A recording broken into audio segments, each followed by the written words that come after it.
자, 지난 시간 이야기했는 것이 지금 금방 요약했는 부분입니다. 이 경기순환 모형을, 국가경제순환 모형을, 국민경제순환 모형을 이용해서 우리가 GDP, 국가경제 또는 경제에 대해서 판단할 수 있는 지표를 하나 설명했죠. 그리고 그 지표가 어떻게 나왔으며, 그 다음에 그 지표를 통해서 어떤 판단을 할 수 있는지를 이야기했습니다. 자, 이제 그 지표를 조금 더 응용을 하겠습니다. 응용을 여기서 쭉 하겠는데, 응용을 하기 전에 지금 이야기했던 그 지표를 다시 조금 더 포멀하게 정리를 해보겠습니다. 경제학 교과서에 딱 나와 있는 정의입니다. GDP의 정의. GDP는 국력의 비교 지표다. 국력이란 것은 국가 단위죠. 그렇기 때문에 이 GDP는 국가 단위로 계산이 됩니다. 그래서 첫 번째 GDP가 어떻게 정의되냐라고 하면 이렇게 6개 항목으로 정의가 됩니다. 한 나라 안에서 경제 활동의 장소 기준입니다. 일정 기간 동안, 그러니까 흐른 양을 따지기 때문에 얼마 동안 흘렀느냐, 가스나 전기는 한 달 동안 측정하지만 GDP는 보통 1년 동안 측정합니다. 실제적으로 분기별로 측정하기도 하지만 3달별로. 그러나 실용적으로 보통 사람들이 비교하고 숫자를 이야기할 때는 대부분 암묵적으로 1년 단위 양 가지고 이야기합니다. 그 나라 GDP가 얼마냐? 다른 말로 분기 GDP가 얼마냐는 걸 안 물었다 그러면 그냥 연 단위 GDP다 라는 개념으로 이해하면 됩니다.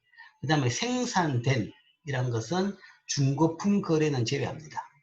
그러니까 그 해에 생산된 것만 이야기하고 모든 물건을 계산하는데, 물건이라는 것은 재화 서비스 다 이야기하는데, 문제는 이 모든이라는 것이 합법적으로 거래된 것만 이게 포함이 된다는 이야기죠. 왜냐하면 국가가 이것을 지키려 하는데 국가의 힘이 미치지 않고 숨어서 하는 것은 국가가 알 방법이 없는 거죠. 그런 이제 단점은 있습니다. 그런 약점은 있을 수가 있죠. 어쨌든 국가는 국가가 할 수 있는 모든 합법적인 것을 다 합친다. 그 다음에 또한 최종 재화와 서비스를 이야기한다는 거죠. 이 이야기는 여기서는 중간재가 빠집니다. 중간재. 물건을 만들기 위해 가지고는 여러 단계를 거칩니다. 우리가 흔히 뭐 예를 들어서 파리바게뜨에서 빵을 하나 샀다. 빵집에서 빵을 샀다라고 이야기하면 그 빵을 만들기 위해서는 농민이 밀을 재배해서 그 다음에 그게 뭐 재본소에 가서 밀가루가 만들어지고 그 다음 그 밀가루가를 이 베이커리에서 사서 만드는 겁니다. 물론 밀가루뿐만 아니라 거기다 설탕도 필요하고 버터도 필요하고 아니면 여러 뭐 초콜릿도 필요하고 여러 재료들이 필요하겠죠. 그런 재료들이 여러 단계. 그러니까 밀가루만 이야기하더라도 농민이 밀을 재배하는 게 한 단계고, 그 다음에 그 밀을 사들여 가지고 밀가루를 만들어서 파는 재분소, 그게 또 한 단계가 있습니다. 그 다음에 그 밀을 사가지고 그 다음 베이커리에서 만드는 단계, 이런 단계가 있는데 이 단계를 여러 거치기 때문에 그 중에서 중간재는 제외한다. 왜냐하면 중간에 단계가 굉장히 많으면 그 모든 걸 다 한다 그러면 이중계산, 삼중계산, 사중계산이 됩니다. 그래서 이중계산을 막기 위해 가지고 마지막 최종재의 가격으로서 합칩니다. 그래서 중간재를 제외한다. 최종재와 서비스. 그 다음에 가격을 합칠 때 어떻게 합치냐 그러면 물건의 양으로 합친다 그러면 물건이라는 것은 그냥 합치지가 않죠. 종류가 다르기 때문에. 그래서 국가 전체의 양을 합치기 위해 가지고 물건이 아니라 그 물건의 가격으로 합친다라고 했죠. 근데 그 가격을 시장 가치의 합이다. 거죠. 그 시장에서 거래될 때의 가격으로 이야기하는 거죠. 뭐 그 가격이 공정하냐라고 이야기하면 그때는 이제 판단하기가 어렵습니다. 곤란합니다. 어떤 때는 굉장히 할인해가지고 싸게 팔 수도 있고, 어떤 때는 바가지를 씌워가지고 비싸게 팔 수도 있겠죠. 가격이라는 것은 왔다 갔다 합니다. 어떤 가격이 맞는지 틀리는지 거기에 대해 정의를 내릴 수는 없습니다.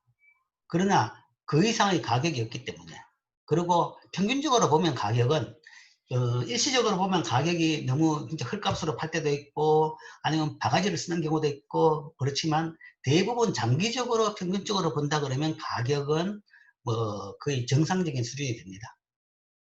그런 차원에서 우리가 시장 가치 합계라고 이야기합니다. 그래서 이게 우리가 GDP 정의. 좀 까다롭죠. 여러 용어를, 여러 조건을 다 만족시켜야 됩니다. 그래서 이 조건을 만족시키는 기준으로 GDP를 우리가 정의를 해가지고 집계를 합니다. 또한 이 GDP는 한 나라 내에서 경제 상황을 판단하기 위해서 써지기도 하지만 아까 말한 바와 마찬가지로 국가 간의 비교 지표로 많이 사용된다 그랬죠. 그렇기 때문에 모든 국가는 동일한 기준으로 그 값을 집계해야 됩니다. 그래야지 서로 비교할 수 있으니까요. 그래서 이 기준은 우리나라에서 세우는 것이 아니라 대부분 유엔에서 세웁니다. 유엔이라는 것이 국제연합이죠. 전 세계 나라들이 모여가지고 유엔이 뭐 실제 목적은 정치적인 이유 때문에 모였지만 그 외에 경제 협력도 굉장히 중요한 파트가 됐죠. 전체 비중을 차지한다 그러면 요즘에는 유엔도 경제 부분이 차지하는 부분이 훨씬 더 많습니다. 물론 유엔뿐만 아니라 IMF도 있고 OECD도 있고 여러 기관들이 있는데 그 외 기관은 또 진짜 경제에 대한 특화된 기관들이고, 그런 문제에서 세계 경제 차원에서 국가 간의 이런 문제, 이런 예를 들어 가장 기본적인 지표에 대한 문제, 그런 것을 주로 유엔이 감당합니다. 그래서 모든 나라들이 쓰는 대부분 지표는 다 그 기준은 유엔에서 만듭니다. 이런 기준. 유엔에서 만들어가지고 거기에 대해서 따라가지고 전 세계마다 그걸 집계를 하고, 집계해서 그 숫자가 나오면 그 결과를 유엔이나 아니면 해당 기관에 다 보고를 합니다. 그럼 해당 국제기구에서는 그걸 다 합쳐가지고 국가별로 숫자를 쫙 만들어 놓은 표를 만들고 책을 만들어가지고 다들 발표를 하고 국가마다 배부를 하죠. 그러면 그걸 가지고 국가마다 경제 정책에 활용을 합니다. 그래서 이게 이제 현재 GDP 정의입니다. 사실은 이 정도 정의를 하면 이거는 이제 실무자 입장에서는 상당히 추상적인 정의입니다. 조금 더 구체적인 정의들이 굉장히 많이 있어요. 많이 있기 때문에 그런 구체적인 정의가 사실은 꽤 많이 바뀌었습니다. 바뀌어가지고 뭐 GDP가 예를 들어서 뭐 10년 전 1992년 GDP다. 우리나라 92년 GDP다 그러면 어떤 숫자가 있겠죠. 근데 그 숫자가 여러 개 나오기도 합니다.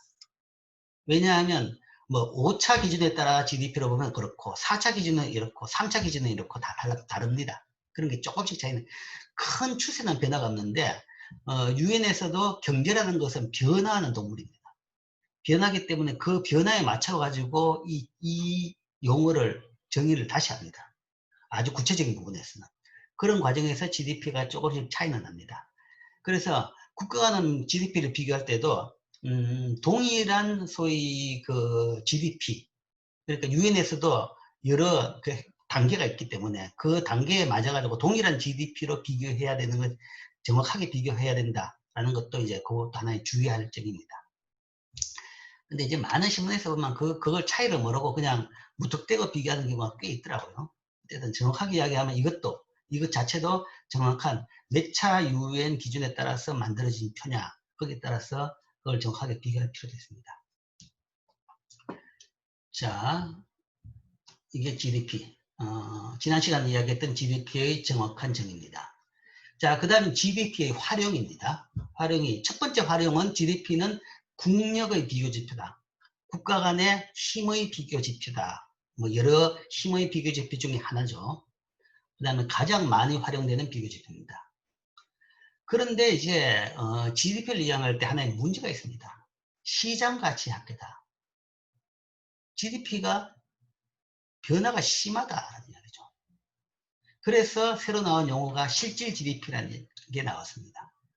실질 GDP는 물가 변화에 따른 왜곡을 조정하기 위해 그렇습니다.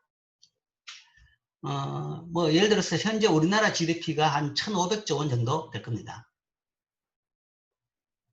원래 GDP가 1,500조 원이다. 그런데 갑자기 내년에 GDP가 3,000조가 됐다. 1,500에서 3,000이 됐다 그러면 배가 늘었죠. 배가 늘었으면 우리나라 국민들이 갑자기 소득이 배가 됐구나. 엄청 잘 살게 됐다. 라고 볼 수는 없다라는 거죠. 왜냐하면 1년 동안에 물가가 오를 수가 있는 거죠. 실제적으로 아무 이유 없이 뭔가 하면 경제가 그렇게 빠르게 성장할 수는 없습니다. 대부분 경우 실물 경제가 그렇게 빠르게 성장하지 못합니다. 그러니까 갑자기 인플레이션이 발생하면 이렇게 GDP가 뻥튀기가 되는 일이 생기죠. 뭐 지금은 세계적으로 모든 나라들이 물가가 굉장히 안정되어 있기 때문에 이런 것이 전혀 몸에 안 왔죠. 그러나 우리나라만 하더라도 1970년대만 해도 매년 인플레이션율이 20% 가까이 됐습니다. 물건 가격이 한 해에 거의 20%, 15에서 20%씩 올랐던 거죠. 4년이면 더블이 됩니다. 4년이면 더블. 그렇기 때문에 그때는 은행 이자도, 그러니까 인플레이션율이 오르면 은행 명목 이자율도 오릅니다.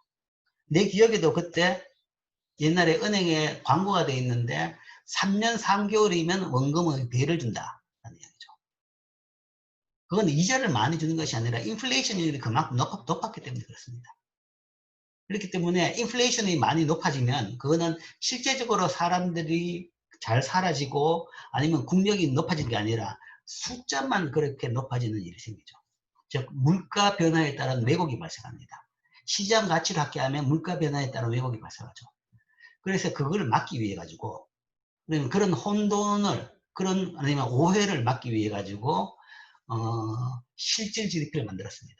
물가 변화에 따른 왜곡을 다 뺀 GDP. 그걸 우리가 실질 GDP라고 하는데 그럼 어떻게 계산하느냐? 시장 가치가 아닌 기준연도 가격으로 GDP를 계산한다. 여기서 이 GDP를 계산할 때 마지막에 시장 가치 합계다. 그 이야기는 이걸 다 충족시키는 물건의 그의 가격. 자동차 한 대가 3천만 원이다. 그러면 3천만 원. 뭐 그러면 자동차 100대라 그러면 3억 30억이다. 라고 합계하죠. 그거는 그해 시장 가격 3천만 원이었을 때 이야기하는 거죠. 그러면 원래는 자동차 가격이 3천만 원이 아니라 5천만 원이다. 그럼 100대는 뭐 50억이 되는 거죠. 동일한 자동차인데 가격이 올라가지고 그냥 GDP가 30억에서 50억이 된다는 거죠. 그래서 그걸 막기 위해 가지고 가격을 한 해 가격으로 기준을 씁니다. 그러니까 작년 가격 예를 들어 3천만 원을 그대로 쓰는 거죠. 올해도. 그래서 작년 가격으로 보면 GDP가 100대면 30억이고 올해도 100대면 동일한 자동차 가격이니까 3천만 원이다 그러면 30억이 되는 거죠. 그럼 동일하게 100대를 생산했다 그러면 GDP 변화가 없는 겁니다. 이런 식으로 그 해 시장 가격이 아니라 어떤 한 기준 연도를 정하고 거기에 따라 가지고 GDP를 다시 계산해서 그 연도 간의 GDP를 비교하죠. 그러면 GDP가 얼마나 올랐는지 내렸는지를 알 수 있습니다. 그래서 실질 GDP는 사실 국가 간의 비교에서 중요한 문제는 아닙니다. 국가 간의 비교에서는 별 의미가 없어요. 국가 간의 비교를 할 때는 보통 동일한 해의 GDP를 가지고 이야기하죠.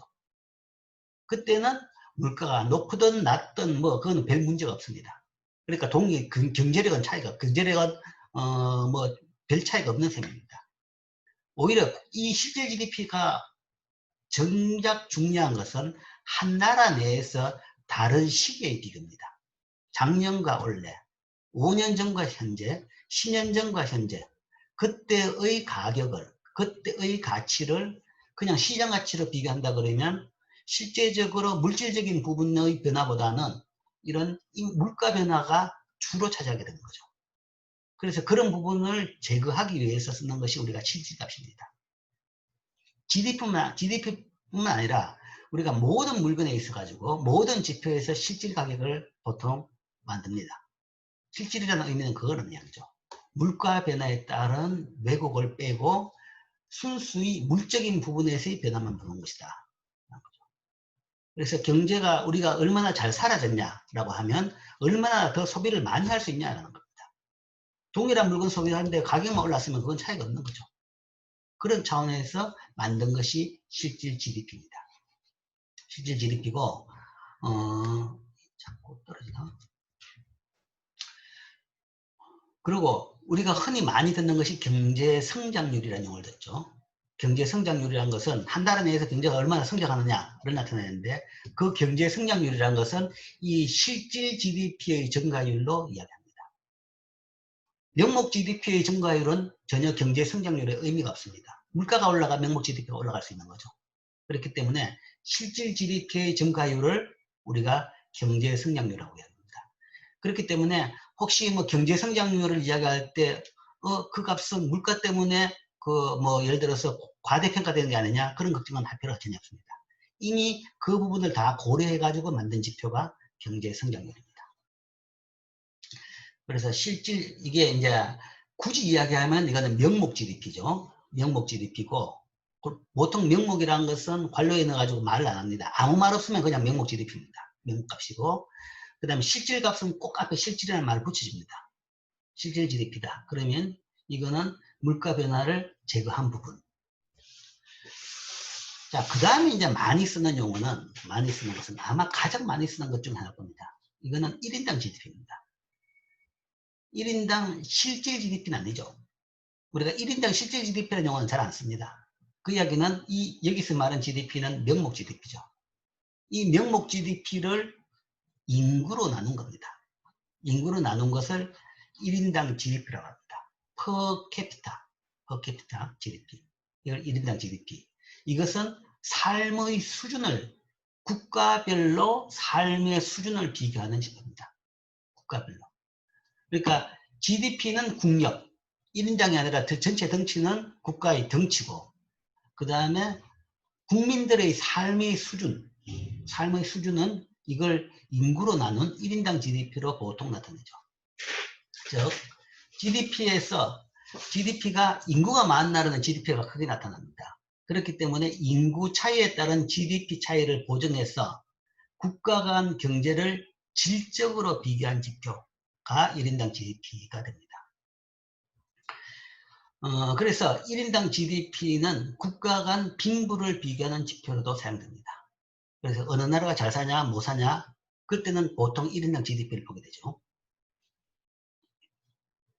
자, 그런데 이제 비교 지표, GDP도 마찬가지고 1인당 GDP도 마찬가지고 국가 간 비교 지표로서는 그래도 제일 많이 활용되고 가장 그래도 적절한 지표입니다. 그렇지만 그 숫자 자체에 대해 가지고 큰 의미를 두기에는 무리가 있습니다. 1인당 GDP가 얼마다? 그러면 우리나라 사람의 평균 소득이 이거다 라고 생각해서는 안 됩니다.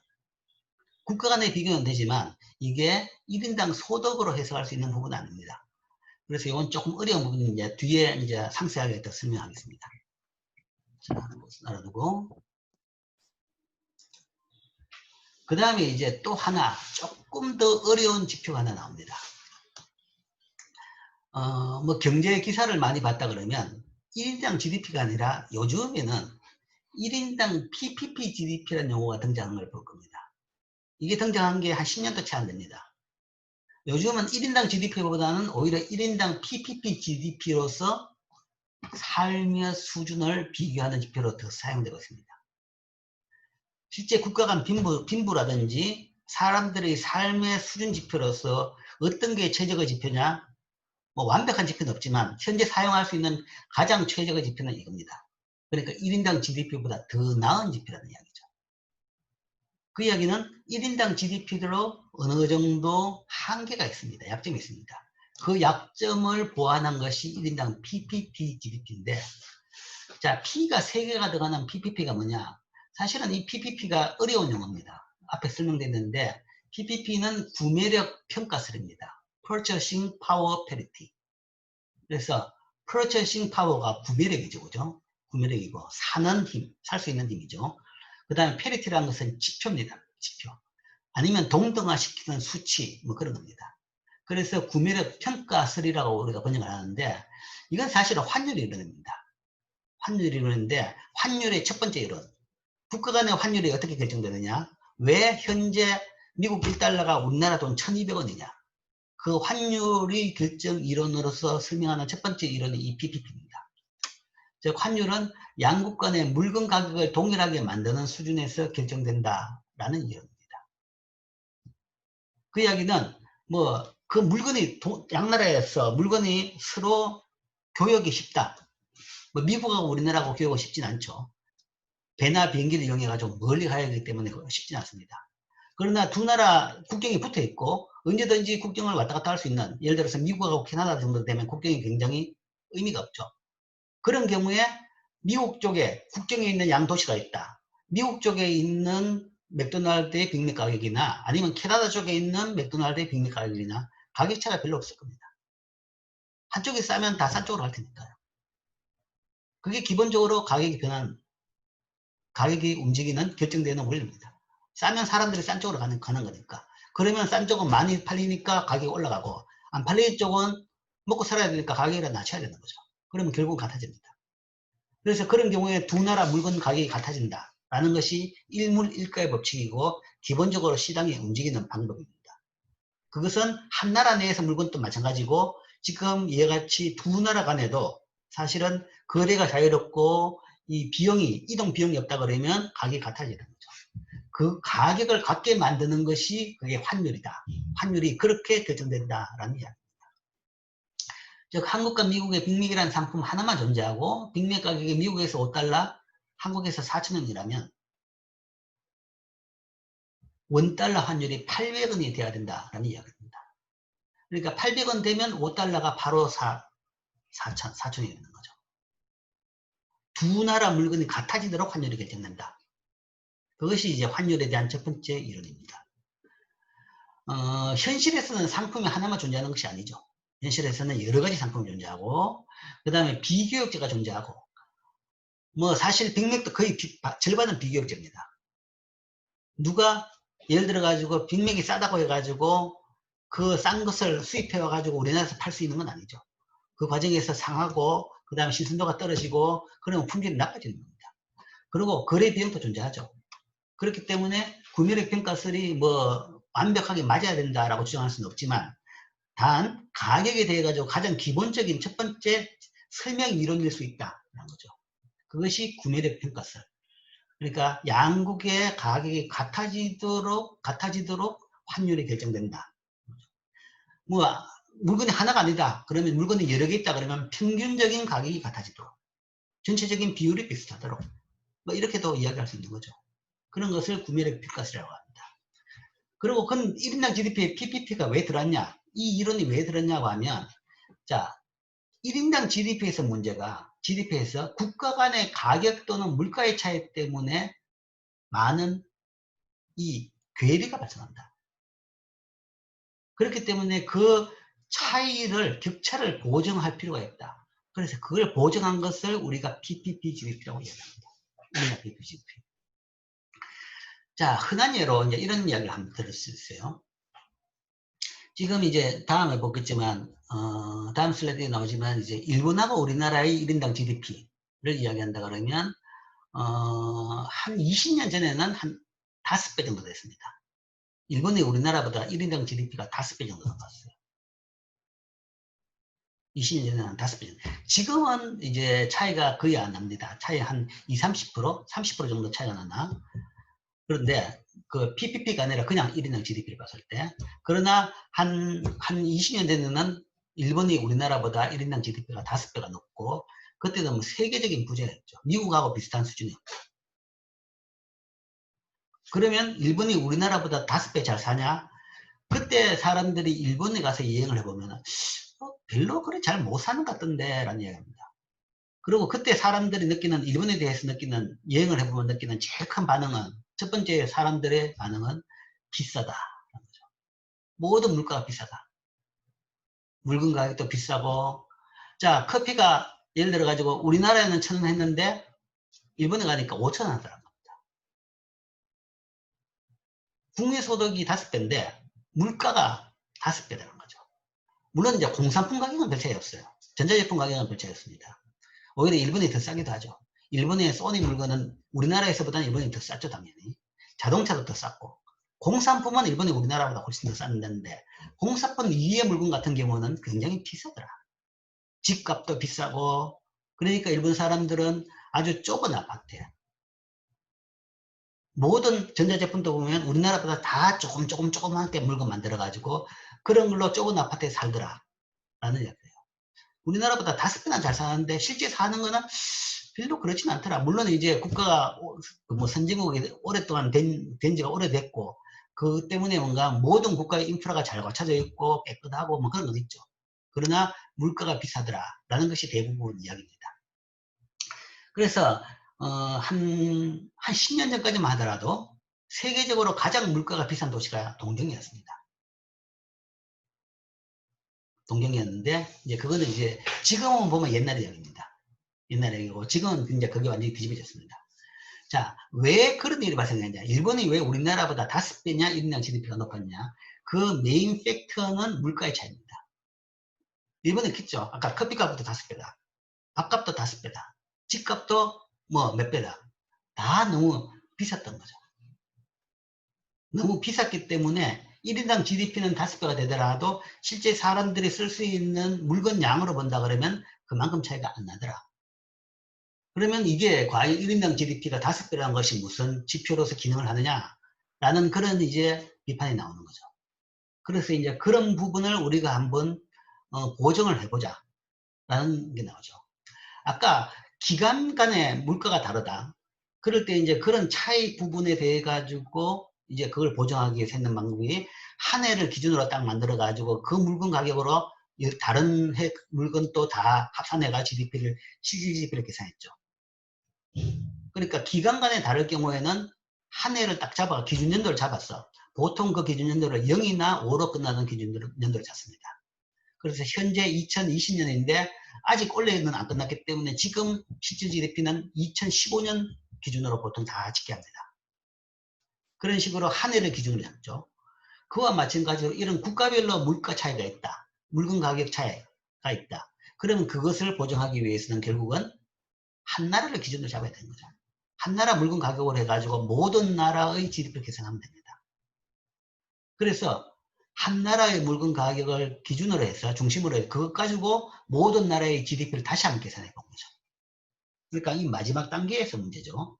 계산할 때 여기서 GDP 계산할 때 이거 앞에 5가지는 다 지키고 마지막에서 시장 가치, 현재 시장에서의 물건 가격을 합치는 것이 그냥 명목 GDP고 여기에서 그의 시장 가격이 아니라 기준연도 시장 가격으로 합치면 실질 GDP가 되고 그 다음에 PPP GDP를 계산하기 위해서는 이거는 기준이 되는 나라. 현재 세계적으로는 그 IMF에서 그걸 계산하는데 미국의 물건 가격입니다.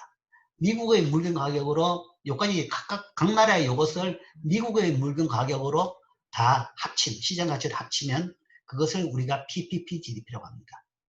그래서 미국 같은 경우에는 자기 나라 물건 가격을 합치기 때문에 그냥 GDP나 PPP GDP나 차이가 없습니다. 그런데 다른 나라들은 다 차이가 나죠. 그럼 차이가 어떻게 날까요? 미국보다 물가가 높은 나라들은 PPP로 계산하게 되면 GDP가 떨어집니다. 반면으로 미국보다 물건 가격이 낮은 나라들은 미국 물건 가격으로 계산해보면 오히려 이 가격이 높아진 거죠. 그죠? 더 높은 물건 가격으로 계산하니까 GDP가 커지는 겁니다. 즉 미국보다 물건이 낮은 나라 같은 경우에는 이 GDP가 실질적인 GDP를 과소평가했던 거죠. 이제 그런 차이를 냅니다. 그래서 국가 간의 물가 차이, 물건의 가격 차이를 보정한 것이 우리가 PPP GDP입니다. 그렇게 PPP GDP를 계산하고 난 뒤에 동일하게 인구수로 나누면 이게 1인당 PPP GDP입니다. 즉, 자국의 가격 대신에 기준국가, 보통 이제 세계적으로 지금 세계기구가 이걸 하는데 다 미국을 기준으로 해가지고 이걸 다 계산해 놨습니다. 기준국가의 가격으로 GDP를 다시 계산했죠. 그것을 우리가 PPP GDP라고 하고 PPP GDP는 구입할 수 있는 상품의 양으로 평가된 구매력의 지표다. 구입할 수 있는 물건의 양으로 평가된 구매력의 지표고 따라서 1인당 GDP에 비해서 1인당 PPP GDP가 국가 간 생활 수준 또는 실제 소득 수준을 더 잘 비교할 수 있는 지표로 평가되고 있습니다. 그래서 현재는 1인당 GDP보다 1인당 PPP GDP가 더 좋은 지표로서 국가 간의 비교 지표로 사용되고 있는 거죠. 또한 이 이제 집계 과정에서를 다시 이해하면 아까 설명했지만 가격 또는 물가가 낮은 나라, 그러니까 기준 연도에 비해 가지고 기준 국가에 비해서 물가 수준이 낮은 나라는 GDP가 더 높게 나타납니다. 그리고 어떤 나라가 물건 가격이 낮냐? 그러면 일반적으로 저개발국입니다. 저개발국 같은 경우에는 물건 가격이 낮죠. 우리나라 사람들이 동남아 여행 가면 가성비 좋다고 막 환호를 하죠. 가성비가 좋은 것은 저개발국가는 일반적으로 인건비가 떨어집니다. 물건 가격이 낮죠. 낮은데 공사품 가격은 똑같아요. 동일한 자동차, 동일한 냉장고 당연히 같죠. 같은데 왜 차이가 나느냐? 인건비가 낮기 때문에 그렇습니다. 못 살기 때문에 국민소득이 낮기 때문에 인건비가 나타나는 거죠. 그렇기 때문에 인력이 들어가는 부분은 가격이 훨씬 더 낮습니다. 그러면 그런 나라 같은 경우에는 그냥 GDP로 계산하면 사실은 실제적인 경제력보다는 GDP가 과소평가되는 게 있죠. 그래서 PPP GDP를 한다 그러면 오히려 그게 그런 나라는 GDP가 더 커지는 그런 부분이 있습니다. 물론 이제 이게 기준 자체가 훨씬 더 복잡하고 새로운 계산 단계에서 이제 어려운 부분이 많이 있기 때문에 사실 최근에 나온 지표입니다. 한 10년 이전에 나온 지표고, 그런데 이제 물론 이게 훨씬 더 경제를 조금 더 잘 설명하는 지표다라고 볼 수 있죠. 자, 그래서 지금까지 배웠던 이 GDP, 뭐 실질 GDP 아니면 1인당 GDP, 1인당 PPP GDP에 대한 국가별 현황을 한번 봅시다. 현황을 보면 자, 첫 번째 이제 국력의 지표로 경제 지표는 GDP다라고 했죠. 그래서 이걸 먼저 나타냈습니다. GDP. 숫자가 0자가 너무 많으니까 0을 제외하기 위해 가지고 단위를 10억 미국 달러, US 달러라고 나타냈습니다. 그래서 GDP 순서대로 나라를 쭉 비열했습니다. 그래서 1번이 미국이고 2번이 중국, 3번이 일본, 4번이 독일, 영국, 프랑스, 인도, 이태리, 브라질, 한국입니다. 자, 미국이 10억, 100억, 1000억, 1조, 10조, 20조 달러다. GDP가 2018년. 현재 2019년 값은 아직 안 나왔습니다. 아직 안 나왔고 지금 한창 계산 중입니다. 아마 19년 값은 빨라야 얼마 내년 초 정도 나올 겁니다. 그래서 현재 가능한 그 최신 데이터가 바로 이겁니다. 이런데 미국은 20조 달러 정도 GDP가 그렇고 중국은 거기에 대해서 한 70%? 한 65% 정도 되죠. 60%좀 넘는 13조 달러. 뭐, 조 그러면 무슨 말인지 모르겠죠. 어쨌든 크다. 근데 제일 크고, 여기가 그 다음으로 크다. 그 다음 일본은 5조 달러 정도. 독일 4조, 영국 3조, 프랑스 2.8조, 2.7 이렇게 됩니다. 자, 이게 이제 국가별 경제력의 순서입니다. 경제력 순서가 현재 되고, 자, 우리나라가 어디 있냐? 여기 있습니다. 10등. 굉장히 앞에 있습니다. 전 세계 나라 수가 지금 한 200개 정도 됩니다. 200개에서 10등이라면 뭐 굉장하죠. 그리고 뭐 옛날 사람들 많이 이야기하죠. 1960년대만 하더라도 우리나라의 순위는 전체 200개 국가 중에서 거의 200등이었습니다. 제일 꼴등이었던 나라가 지금은 전 세계 200개 나라에서 거의 이 1인당이 아니라 GDP로 봤을 때는 10위 내에 저는 경제 강국이라고 이야기합니다. 덩치가 그만큼 큽니다. 물론 이제 그 덩치만큼 역할을 하고 힘을 보여주느냐, 그건 거기에 대해서는 조금 이론이 있지만, 현재 상당히 크다. 그런 이야기죠. 자, 그런데 이제, 뭐, 요 값에 대해서 보기 위해서, 어쨌든 우리나라 그 정도다. 그러니까 우리나라 앞에 브라질, 이탈리아, 그러니까 전통적인 유럽의 강국들, 독일, 영국, 프랑스, 이탈리아, 이게 유럽의 강국들이죠. 그 다음 스페인까지도 포함합니다. 이게 유럽의 큰 나라들이죠. 그런 나라, 스페인은 우리나라보다 오히려 뒤에 있고, 어쨌든 이런 나라들은 앞에 있고, 그 다음 인도는 워낙 그것도 인구가 지금 중국보다 더 많아질 것이라고, 곧 많아질 것이다. 라는 정도입니다. 그랬고, 브라질 굉장히 큰 나라입니다. 인구도 크고, 국토도 넓고, 그 다음에 이게 자원도 풍부한 나라입니다. 혹자는 이제 정치 체계에서 좀 문제가 있어가지고, 진짜 세계 이 앞에 갈 강국인데 그만큼 못하고 있다. 뭐 그 정도로 보고 있습니다. 어쨌든 브라질은 원래 큰 나라이기 때문에 이 앞에 있는 거죠.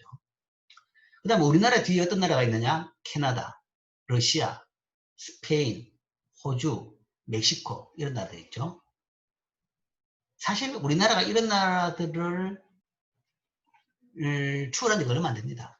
여기 2010년, 8년 전 데이터가 있죠. 8년 전 데이터라 봐가지고 우리나라는 1.1조, 캐나다 1.6, 러시아 1.6, 스페인 1.4, 호주 1.2. 그러니까 여때만 하더라도 우리나라가 이거보다 훨씬 뒤였죠.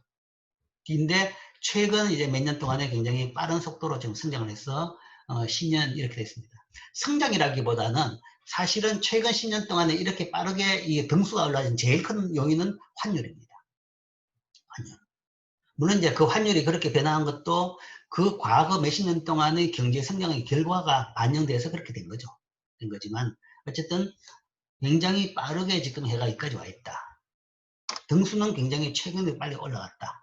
있고, 그 다음에 지금 또 나오는 이야기는 이 코로나 사태가 끝나고 나서 한 2년만 있어가 다시 짓게 하면 이거보다 더 올라갈 것이다. 지금 코로나 사태 때문에 이 앞에 나라들이 GDP가 어떤 나라는 한 20%씩까지 지금 깎입니다. 성장률이 마이너스 20%가 나오죠. 분기별로. 그러면 뭐 연간은 그까지는 아니겠지만 미국 같은 나라는 지금 2, 4분기 성장률이 마이너스 30%인가 그렇습니다. 물론 이제 연간 성장률은 마이너스 한 10% 조금 더 높게 떨어질 걸로 보죠. 어쨌든 굉장히 마이너스죠. 물론 우리나라도 이제 2차 유행 때문에 지금 이제 마이너스로 할 것이다. 1차로 끝났다 그러면 이제 우리나라는 그래도 플러스는 유지하지 않을까라고 기대했는데 지금 2차 유행이 오면서 우리나라도 올 GDP는 마이너스로 봅니다. 그러나 그 숫자가 다른 나라보다 훨씬 적다라는 거죠. 적기 때문에 다른 나라는 오히려 이 숫자가 떨어지는데 우리나라는 덜 떨어지기 때문에 더 앞으로 가지 않을까라고도 보고 있습니다. 근데 지금 여기서 더 갈 수 있는 것은 아주 제한적입니다. 제한적이죠. 지금 굉장히 어쨌든 빠른 앞에 와 있습니다. 자, 이게 현재 우리나라 경제의 력의 순서입니다. 그래서 여러분들은 충분히 자부심을 가져도 됩니다. 이게 국력의 지표죠. 그런데 이제 여기 비해가 이만큼 힘을 못 쓰는 이유는 지정학적 위치가 상당히 좀 난해하죠. 온갖 초강대국들 사이에 끼가지고 지금 뭐 여러 가지 복잡한 문제들이 많죠. 그렇기 때문에 이만큼 능력을 발휘하지 못하는 부분도 있는 것 같습니다. 그 다음에 또 그런 것도 있죠. 뭐 여기 오랫동안 있었다 그러면 그만큼 이제 힘과 그 다음에 남들하고 인정을 받는데 아직 우리나라가 이 정도 되는 것을 모르는 나라들이 대부분입니다. 그러니까 최근에 빨리 변했기 때문에 여전히 우리나라가 이 뒤에 있는 나라로 생각하는 나라들이 꽤 있다는 거죠. 사람들이. 뭐 그런 것이 또 하나의 원인일 겁니다. 자, 이게 1인당 GDP, GDP고 그 다음은 정작 사람들, 국민들한테 중요한 것은 GDP보다는 1인당 GDP입니다. 국가가 힘이 세가 뭐냐? 내가 힘이 세야지. 내가 잘 먹고 잘 살아야지. 그러니까 내가 잘 사는 게 더 중요한 거죠. 그래서 내가 잘 쓰는 지표를 본다 그러면 우리나라는 현재 33,000달러, 1인당 GDP가 33,000달러 정도 됩니다. 33,000달러 정도 되는데 뭐 최근 몇 년 전에 뭐 3만 불 언제 돌파하느냐 그 이야기가 많이 있었죠. 국민소득 3만 불. 근데 빠르게 33,000까지 됐습니다. 근데 이 요인 또 뒤에 설명했지만 많은 부분은 환율 요인입니다. 뭐 3만이라는 숫자가 그렇게 의미가 있는 숫자는 아닙니다. 그런 숫자가 뭐 별로 의미는 없고 어쨌든 현재 이 정도 수준이고 다른 나라들하고 비교를 해본다 그러면 뭐 미국은 우리나라의 배 정도 6만 불이 넘는다 배 정도 되고 중국은 GDP는 커도 인구가 많기 때문에 우리나라의 3분의 1이 채 안 되죠. 만 불이 안 되는 정도다. 그 다음에 일본이 옛날에 굉장히 잘 살았는데 지금은 33,000, 39,000 우리나라보다 한 20% 정도 더 많다. 그걸 이제 과거와 비교해보면 2010년 한 8년 전하고 비교해보면 우리나라는 23,000, 일본은 44,000입니다. 이때만 해도 배 차이가 납니다. 배 차이가 났는데 지금은 뭐 1.2배 정도 차이밖에 안 난다 라고 했죠. 자, 이 이야기하는 김에 그럼 봅시다. 왜 이렇게 차이가 급격히 줄었느냐? 그 줄은 가장 큰 원인은 이것도 환율 문제입니다. 자, 일본의 GDP를 봅시다. 2010년은 44,000불인데 2018년에는 39,000불입니다. 1인당 GDP가 줄었다는 거죠. 일본이 잃어버린 10년, 아니죠. 지금은 잃어버린 20년이라고 합니다. 일본이 20년 동안 경기 침체를 겪고 있습니다. 경기 침체를 겪고 있지만 마이너스 성장을 기록한 해는 거의 없었습니다. 0%대 아니면 한두 해 정도 마이너스 그냥 성장을 못하고 있었던 침체기였죠. 그런데 1인당 GDP를 본다 그러면 이거 엄청 10%나 줄었습니다. 10% 이상 줄었죠. 그죠? 거의 4,000달러 이상 줄었죠. 마이너스, 그럼 엄청난 마이너스가 발생했다. 엄청난 퇴보가 발생했다. 그렇다고 해가지고 일본 경제가 퇴보한 건 아닙니다. 성장률이 뭔가 하면 아주 낮았지만 퇴보한 건 아니란 거죠. 그런데 왜 이래 됐냐? 그러면 이거는 환율 요인이란 거죠. 일본 예나로 따져가지고는 여기 비해서 2010년에 비해서 2018년 GDP가 뭐 별 차이 없다. 조금 늘어나는 그 정도 겁니다. 1% 정도 늘어난, 1, 2% 정도 늘어난 수준인데 환율이 일본 예나 가치가 뭔가 아마 10% 이상 떨어지니까 이렇게 1인당 GDP가 10% 이상 줄게 됐다. 그리고 그렇게 된 것을 소위 우리가 아베노믹스라고 이야기하죠. 이제 퇴위를 선언했지만 아베 수상이 들어와가지고 한 경제정책이 그겁니다. 소위 플러스 그 인플레이션을 만들어내겠다 라고 하면서 실제적인 효과는 인플레이션보다는 일본 예나 가치를 떨어뜨린 거죠.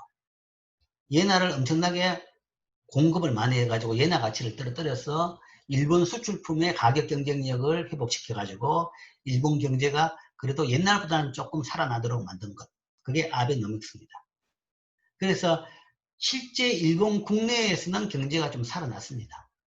그런데 지금은 다시 또 원위치로 왔지만 어쨌든 그런 효과가 있었는데 그 효과에 대해 가지고 반대로는 소위 국가 비교 1인당 GDP로는 더 떨어진 거죠.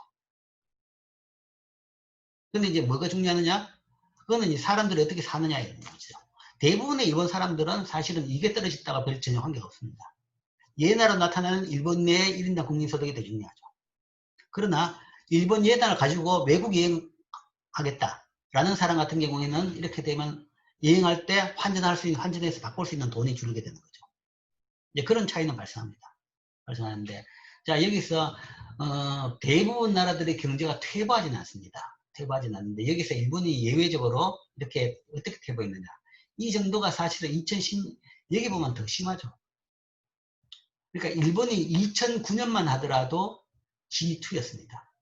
GDP가 중국보다 더 많았습니다.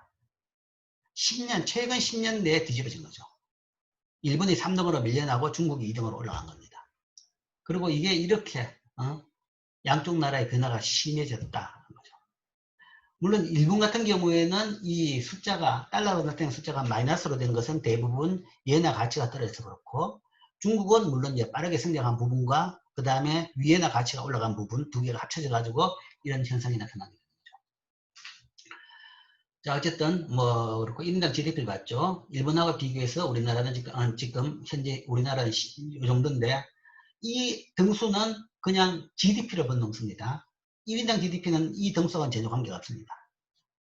그래서 미국은 우리 배, 일본은 우리보다 20% 더 많고 독일, 영국, 프랑스 등 유럽 전통 나라들은 여전히 우리보다 훨씬 더 많더라. 한 30, 40% 정도, 40, 50% 정도 많더라. 인도는 GDP는 높지만 인구가 워낙 많으니까 1인당 GDP는 굉장히 낮죠. 굉장히 아직 낮은 나라고 뭐 이탈리아도 우리나라보다는 높고 브라질은 뭐 굉장히 큰 나라인데 그러나 인구가 많기 때문에 1인당 GDP는 우리나라보다 낮더라.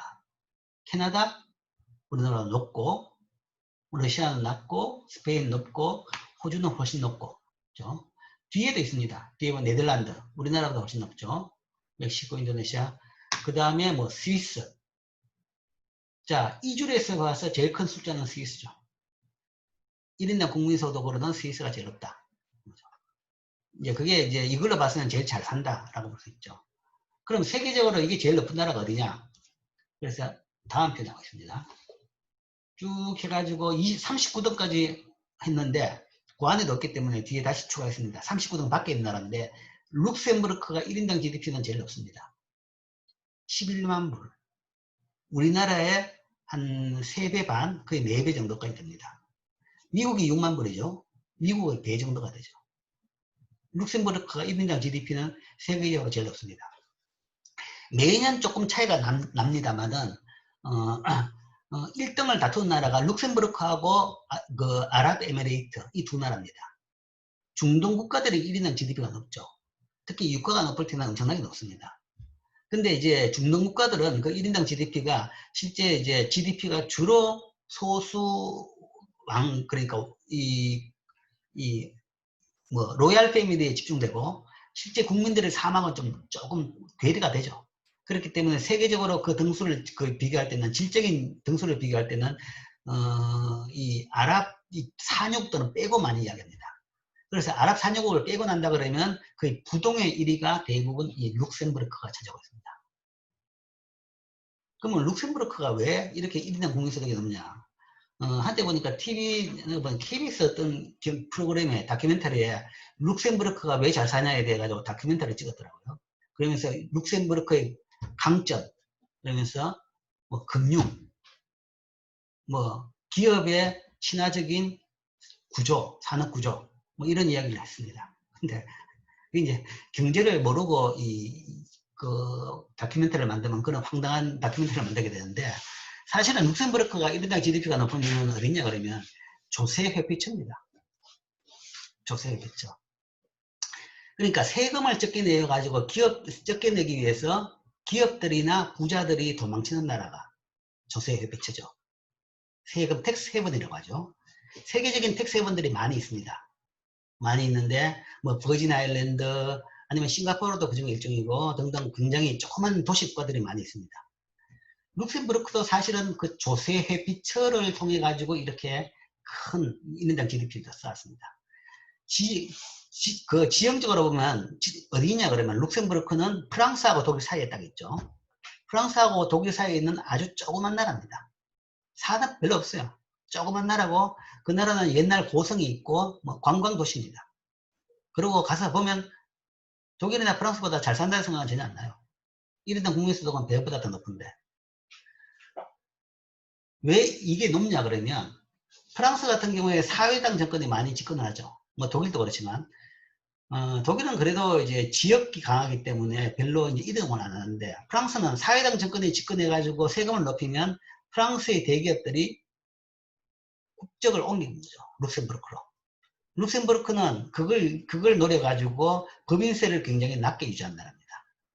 세계적으로 그런 요즘 대표적인 나라가 룩셈부르크, 아일랜드 뭐 그런 나라들입니다. 법인세가 낮다. 그러니까 프랑스에는 법인세가 40%인데 룩셈부르크는 법인세가 10% 아니면 0%밖에 안 됩니다. 어떤 때 0% 아니면 10% 정도밖에 안 되죠. 그러면 법인들이 본사를 룩셈부르크로 옮겨버립니다. 부자들도 그래요. 부자들도. 세금이 높아지면 룩셈부르크로 그 나라 국적을 옮겨버립니다. 옮겨도 사는 건 여전히 프랑스에 살아요. 유럽은 뭐 유럽 내에서 국경이 없죠. 국경이 없기 때문에 통행에 제한이 아무것도 없습니다. 옆에 나라 국적 갖다 놨다고 해가지고 내가 사는데 지장이 되는 거죠. 그걸 통해 가지고 세금을 적게 내는 겁니다. 그런 것도 있고, 그 다음에 그렇다 보니까 미국의 다국적 회사의 유럽 본사들이 그쪽으로 많이 가는 거죠. 룩셈부르크 아니면 아일랜드로 많이 갔습니다. 그래서 이 나라의 GDP, 그 GDP는 실제 그 나라에 있지도 않는 기업들의 GDP가 다 잡히는 거죠. 그 나라에 살지도 않는 일부 프랑스 부자들의 GDP가 그 나라 GDP에 잡히죠. 그렇기 때문에 숫자로는 이렇게 크게 나온 겁니다. 실제 잘 사는 나라는 아니고, 그게 좋은 정책이냐에 대해 가지고는 논란이 많죠. 그래서 유럽 다른 나라들은 좀 그런 치팅 좀 그만하라 라는 식으로 굉장히 비난을 합니다. 비난을 하지만 조그만 나라니까 그냥 봐주고 있는 거죠. 봐주고 있고. 근데 이제 심하면 아일랜드 같은 경우는 너무 심하니까 거기에 대해 가지고 유럽에서 제재를 하려고 했죠. 그러니까 서로 뭔가 경제 정책이라는 것이 기업을 끌어들이기 위해 가지고 세금을 깎아주는 그런 정책을 통해 가지고 이 나라 1인당 GDP가 높아졌을 따릅니다. 그리고 이제 일부 부자들이 와 있으니까 당연히 그 나라 산업 구조에 비해 가지고 부자에 대한 금융 서비스는 더 발달되어 있겠죠. 그런 차원의 나라다. 실제적으로 우리가 여기 가서 경제를 배울 나라는 아니고 어쨌든 그런 정책을 통해 가지고 사실 현대 경제에서 상당히 이제 문제되는 점입니다. 이런 텍스 헤븐 때문에 세계적으로 경제가 많이 왜곡이 되어 있고 세금이 제대로 내야 될 나라에 세금이 안 내지는 그런 문제가 생기고 있죠. 이런 문제가 있는데 그런 차원에서 룩셈부르크가 가장 이제 대표적인 나라입니다. 1인당 국민소득을 보면 굉장히 높게 나오죠. 자, 사실 스위스도 그런 기능을 했습니다. 스위스가 이렇게 높은데 스위스라는 나라도 그 초기에는 거의 조세 회피처 기능을 많이 했죠. 세계적인. 그 가장 유명한 것이 스위스의 익명성입니다. 어떤 독재자, 어떤 뭐 이 뇌물 구린 자금, 또 스위스 은행은 절대 누구 돈인지 안 밝히죠. 그래서 그걸 믿었기 때문에 세계적인 예를 들어 독재자의 돈 아니면 마약이라든지 범죄 자금들이 대부분 다 스위스 은행에 다 예금됐습니다. 우리나라 은행에 예금했다 그러면 우리나라는 검찰에 가가지고 당정에 다 뒤져가지고 누구 거냐 해가지고 세금 다 매길 수 있는 거죠. 아니면 다 뺏을 수 있는 겁니다. 근데 스위스는 그걸 소위 비밀주의를 유지했기 때문에 2차 대전 때부터 시작해가지고 뭐 그 이전부터 시작해서 계속적으로 비밀주의를 유지했기 때문에 세계 돈이 스위스에 다 몰렸습니다. 그래서 스위스는 금융이 발전되어 있고 세계 부자들이 그래서 스위스에 가서 많이 살게 되고 그래서 스위스가 1인당 GDP가 이렇게 높아지고 또한 그렇기 때문에 스위스는 물가도 굉장히 높아요. 높고 그게 이제 이렇게 이게 높아진 원인 중 하나입니다. 물론 이제 스위스는 그것뿐만 아니라 그 자체 내 산업도 굉장히 세죠. 시계부터 시작해가지고 공학이라든지 그런 것도 뭐 강하니까 룩셈부르크 정도 수준은 아니지만 스위스도 이렇게 높아진 것에 스위스 가지고 그 옛날 텍스 헤븐이 어느 정도 기능을 했다라고도 볼 수 있습니다. 자, 이제 나라별로 GDP를 보면 이제 그런 식으로 이제 볼 수 있습니다. 자, 그리고 비교, 나라별로 현재 우리나라 위치. 우리나라 위치는 GDP로는 10이지만 아마 1인당 GDP는 한 3, 40위 정도. 그런데 우리나라 1인당 GDP는 32위입니다. 32위. 전 세계 200개 국가 중에서 32위 정도입니다. 미국의 70%, 1인당 30위. 32건이고 미국의 절반이고 일본의 85%, 독일의 70%, 중국의 3.5배 정도죠. 그게 현재 우리나라 1인당 GDP의 현황입니다. GDP로는 10년에는 14위였는데 18년에는 10위까지 올라갔습니다. 그 다음 또 하나 1인당 PPP GDP를 보죠. 1인당 PPP GDP를 보면 조금 더 이제 달라지는 부분이 보입니다. 달라지는 부분이 보이는데 우리나라의 1인당 PPP GDP는 1인당 GDP는 33,000원인데 PPP GDP는 43,000원이 됩니다. 더 높아졌죠. 미국은 62,000, 62,000 똑같죠. 그건 당연히 똑같다라고 이야기했죠. 왜냐하면 PPP GDP를 구할 때 미국 물건 가격으로 모든 나라 값을 다시 계산한다고 그랬죠. 그러니까 미국의 GDP는 차이가 없을 겁니다. 그래서 미국 1인당 GDP는 동일합니다.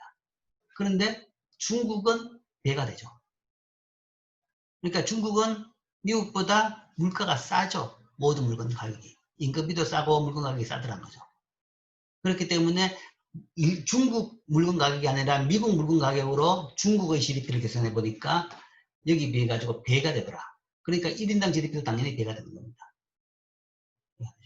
그러니까 그러니까 이 값은 그런 차원에서는 과대평가, 과소평가 될 수가 있다. 그 이야기는 사람들의 삶으로 봐가지고 이거는 한 6배, 7배 정도 차이가 나죠.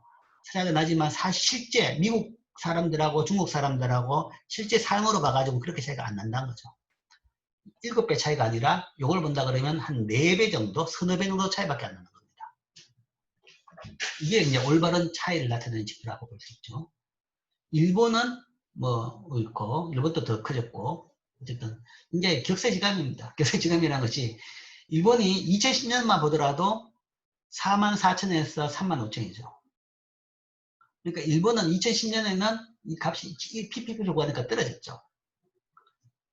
그 이야기는 2010년에는 일본 내의 물가가 미국보다 비쌌다는 이야기입니다. 비쌌기 때문에 물건 가격이 환율 따지가 비쌌기 때문에 1인당 이걸로 계산한 GDP하고 PPP로 계산하니까 값이 떨어지는 겁니다. 근데 격세지감이라는 것이 지금은 오히려 일본의 1인당 GDP가 PPP로 계산하니까 더 높아진다라는 것은 현재는 일본 물가는 미국보다 쌉니다. 그래서 아까 이야기했죠. 과거 세계적으로 제일 비싼 도시가 동경이라고 그랬는데 지금은 동경은 10위 밖으로 나가버렸습니다. 동경은 확 떨어져버렸죠. 오히려 지금은 이상하게도 우리나라가 서울이 세계적으로 아마 비싼 도시 한 5위 내에 들고 있습니다.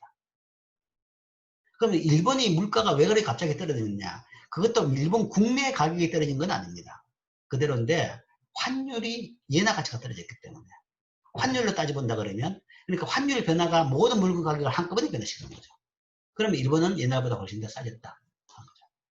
그래서 이렇게 됐고, 우리나라도 당연히 뭔가 3만에서 4만, 그러니까 이게 3만 3천에서 4만 3천으로 이렇게 됐죠.